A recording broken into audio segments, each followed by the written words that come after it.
You have probably used at least one of these today. Maybe you've used all of them. A medicine that changed modern healthcare. An oven that can heat your food in minutes. Sticky notes that hold your reminders together. A glue that became incredibly useful. Safety glass that protects you from shattered windshields.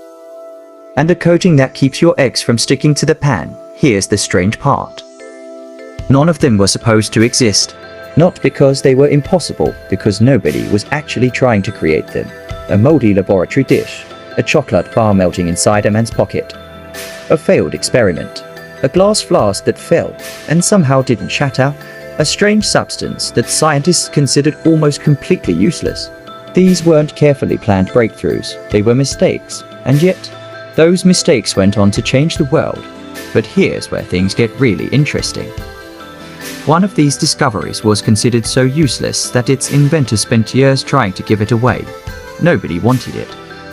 Nobody cared about it, until one ordinary day, someone used it in a way nobody had imagined, and that tiny accident helped change the world forever.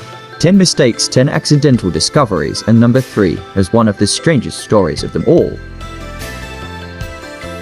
Welcome to Retro Remind Network, the channel that pulls out the stories the world was never supposed to forget. Science is supposed to be methodical, planned step-by-step hypothesis, experiment, result, conclusion. That is how we are taught it works, and often that is exactly how it works. But sometimes the most important discoveries in human history happen when someone is not looking for them at all, when something goes wrong, when a flask drops, when a scientist goes on holiday and forgets to cover his work, when a chocolate bar melts at exactly the wrong moment. 10 accidents, 10 world-changing discoveries. Let us begin. Discovery 1. Penicillin. September 1928. London. A bacteriologist named Alexander Fleming returns to his laboratory after a summer holiday. He had left his workbench messy before he went. A stack of Petri dishes containing bacteria cultures piled up in the corner. He picks them up one by one to clean them, and he notices something on one of them. A mold has contaminated the dish, fallen in from the open air while he was away, and around the mold there is a clear circular ring of dead bacteria. The mold is producing something that is killing the bacteria around it. Fleming almost threw the dish away. He later said that if he had cleaned it as he should have done before his holiday, he would never have noticed. He did not throw it away. He investigated. He identified the mold as Penicillium notatum. He called the substance it was producing penicillin. But here is the part of the story that most people do not know. Fleming published his findings in 1929 and then essentially abandoned the research for over 10 years. He could not find a way to purify the substance enough to use it as a medicine.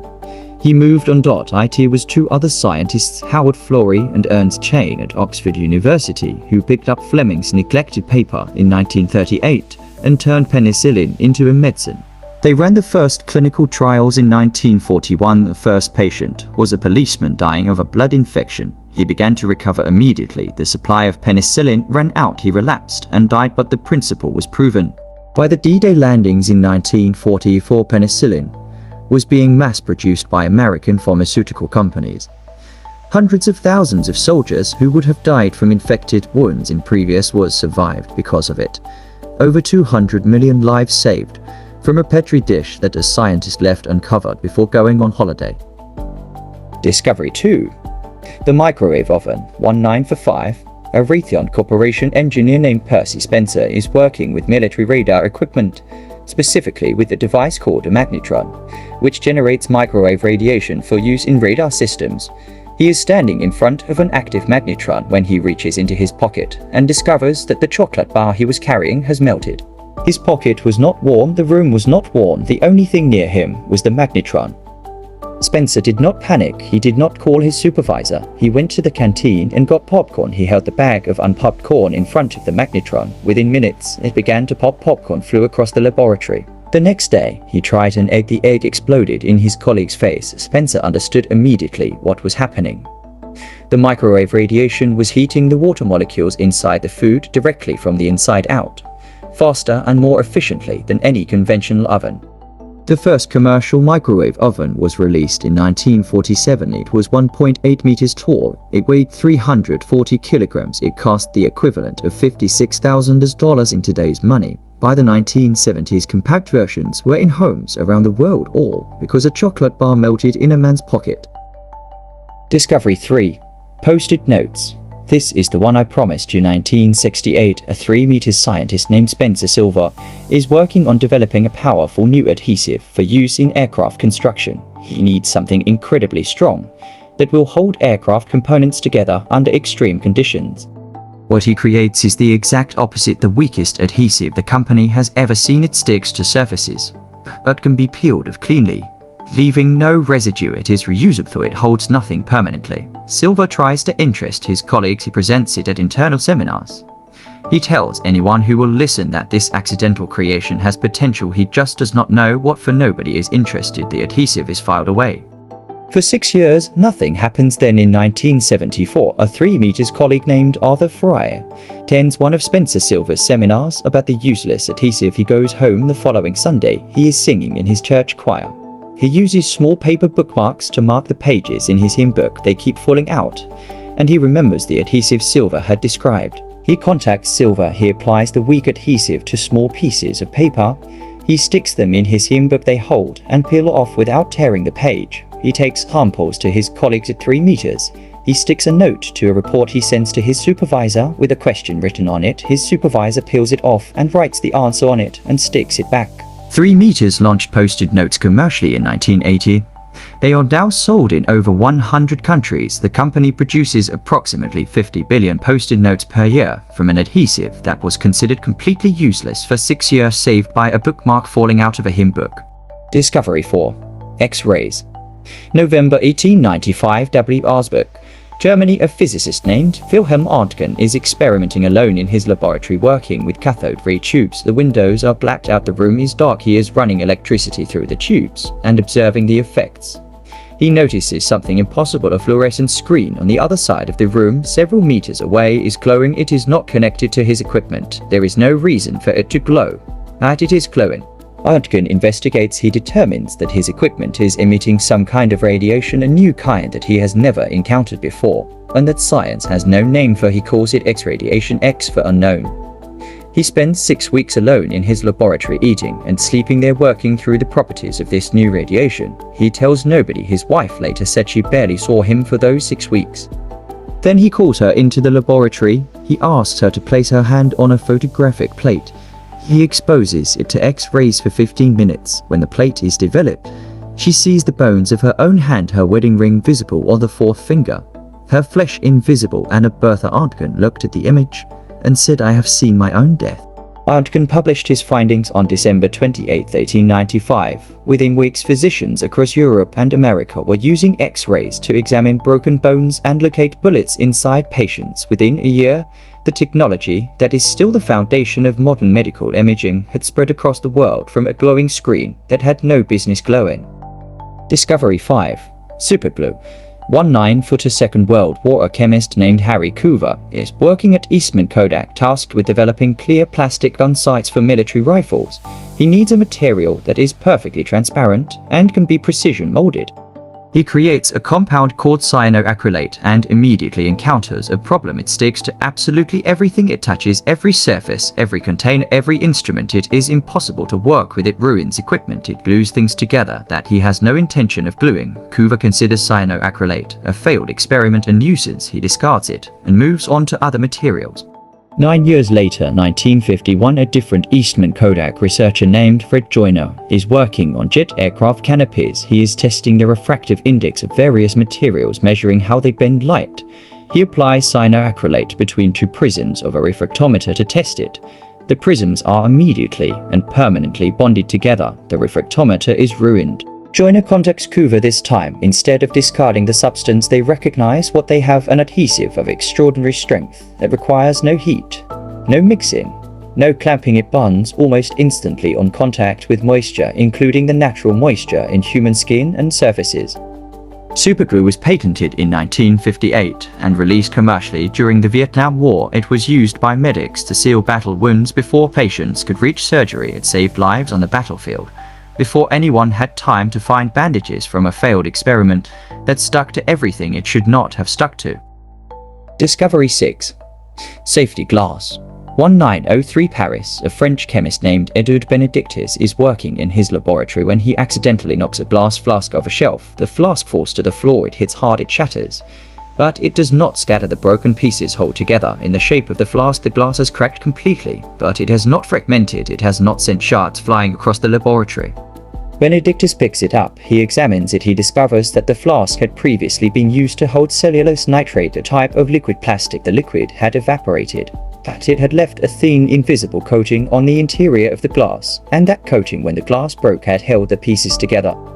Benedictus immediately recognized the potential. At that time, automobiles were new, and one of the most dangerous things about early car accidents was not the impact itself, it was the windscreen, which shattered into razor-sharp fragments that flew into the faces and eyes of drivers and passengers.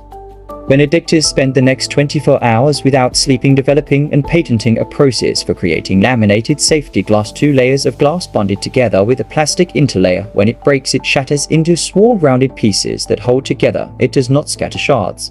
Safety glass is now required by law in every car windscreen in the world. It is in the windows of every aircraft, every skyscraper, every bus, every train, from a flask that a chemist dropped and should not have been surprised to see shatter. Discovery 7. Teflon. April 6, 1938, DuPont Chemical Company, New Jersey. A chemist named Roy Plunkett is working on developing new refrigerant gases. He has been storing tetrafluoroethylene gas in small canisters overnight under pressure. He opens one of the canisters to use the gas. Nothing comes out. The canister reads as empty. But when he weighs it, it is heavier than an empty canister should be. The gas should have gone somewhere. It has not escaped. It is still in there.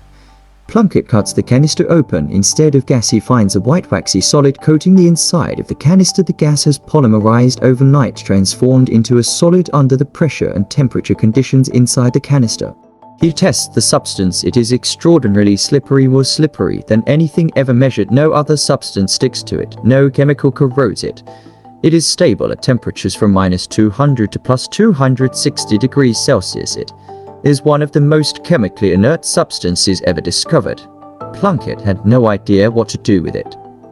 It had no obvious application. DuPont filed a patent in 1941 and called the substance polytetrafluoroether (PTFE). It was later trademarked as Teflon.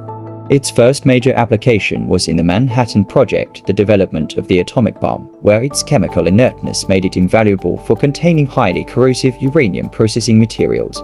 Non-stick cookware coated with Teflon became commercially available in the 1960s. It is now in over 70% of cookware sold worldwide, from a canister of gas that appeared to be empty, but weighed more than it should. Discovery 8. Viagra. 199 to Pfizer Pharmaceuticals. A drug called sildenafil is entering clinical trials. Its intended purpose, treating high blood pressure and chest pain caused by heart disease. Pfizer's researchers believe it works by relaxing the walls of blood vessels and improving blood flow to the heart. The clinical trials proceed. The results come in. Sildenafil is not particularly effective for high blood pressure. It is not particularly effective for chest pain. The trial is not going well. The researchers decide to end the trial and record the unused medication from the participants. The researchers note this as unusual. They investigate and discover that sildenafil, while failing to significantly help the heart condition it was designed for, was producing a very significant side effect that nobody had planned for, and that the male participants were not at all interested in giving back. Pfizer immediately recognizes what it has. They redirect the drug's entire research program. They run new clinical trials targeting the newly discovered effect. The drug is approved by the US Food and Drug Administration. In 1998, Viagra generated over $1.8 billion in sales in its first year. It remains one of the most commercially successful pharmaceutical products in history. From a heart medication that was not working and a group of men who would not give their pills back. Discovery 9. Chocolate chip cookies. 1938. The Toll House in Whitman, Massachusetts.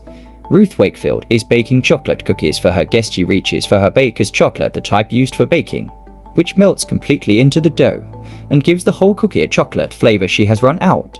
She picks up a Nestle chocolate bar. Instead, she breaks it into small pieces and adds them to the dough, expecting the chocolate to melt completely through the cookie as it bakes, the same way baker's chocolate would. The cookies come out of the oven. The chocolate has not melted through the dough. It has stayed in soft, slightly melted chunks distributed throughout the cookie.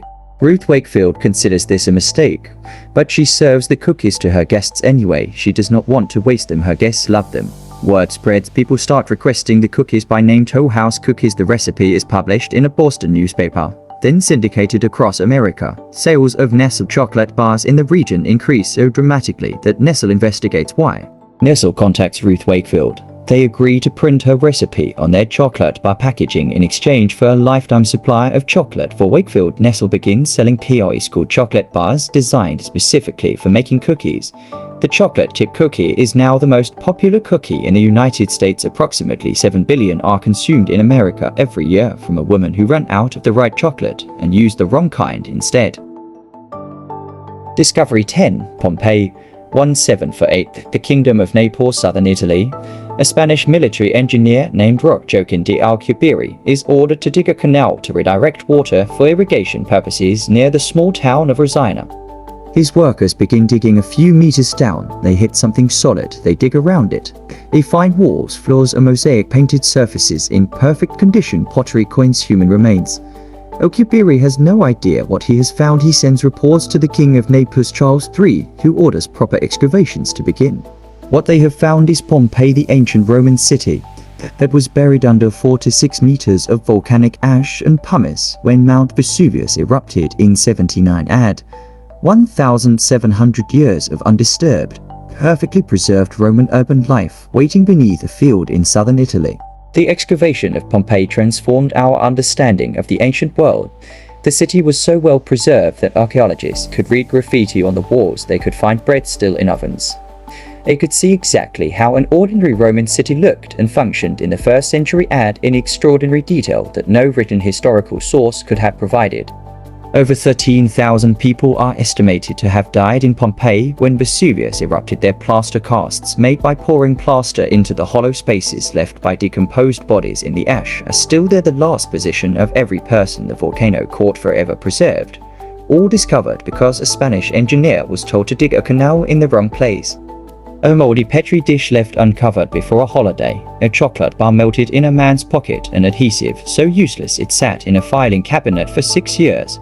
Until someone needed a bookmark. A glowing screen that should not have been glowing. A substance that stuck to everything it was not supposed to stick to. A flask that shattered but did not scatter. A gas that turned into a waxy solid overnight. A heart medication that nobody wanted back. A substitution in a baking recipe. And a canal that hit something nobody expected. 10 accidents, 10 of the most important discoveries in human history. None of them were planned. None of them were the result of a scientist working methodically toward the right answer. They were mistakes, wrong turns, happy coincidences, things going wrong at exactly the right moment. And that perhaps is the most important thing science has ever accidentally discovered, that the universe sometimes knows what it is doing better than we do, that the greatest breakthroughs do not always come from looking in the right direction. Sometimes they come from looking in the wrong direction at exactly the right time. If this video made you see the ordinary objects around you differently, if you are looking at your frying pan or your post-it note or your car windscreen a little differently right now, please subscribe to Retro Remind Network. We find the stories the world was never supposed to forget. Share this with someone who needs to hear it. Leave a comment. Which of these 10 accidental discoveries shocked you the most? Which one do you find the most impossible to believe was an accident? I will see you in the next one.